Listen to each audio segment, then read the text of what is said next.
Tingkat pengangguran di Bali dari tahun ke tahun semakin meningkat. Kebanyakan pekerjaan yang ada diambil alih oleh orang di luar Bali.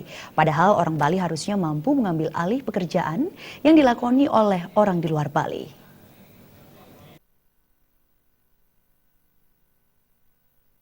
Pengamat ekonomi Ide Bagus Rakeswardana menyatakan, dari tahun ke tahun jumlah pengangguran di Bali semakin tinggi. Beberapa pekerjaan seperti buruh tani, tukang bangunan di Bali malah kebanyakan dilakoni oleh orang di luar Bali. Loyalitas orang Bali dalam bekerja masih nilai rendah, dan upah orang Bali lebih mahal dibandingkan dengan orang di luar Bali. Pengangguran harusnya tidak ada di Bali. Pengangguran terjadi karena orang Bali terlalu memilih pekerjaan. Anak-anak muda saat ini lebih memilih bekerja kantoran, tidak mau untuk berwirausaha. Sudah, di Bali pengangguran semakin meningkat. Kenapa? Padahal orang Bali sebenarnya bisa mengambil alih loh pekerjaan-pekerjaan yang dilakukan oleh mereka yang baru penduduk datang. Tapi apa orang Bali mau?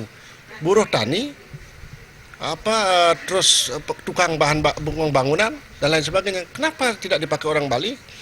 Mohon maaf, karena sering sekali tenaga kerja kita yang orang Bali dalam petik sering minta izin dan lain sebagainya, dan ongkosnya terlalu mahal.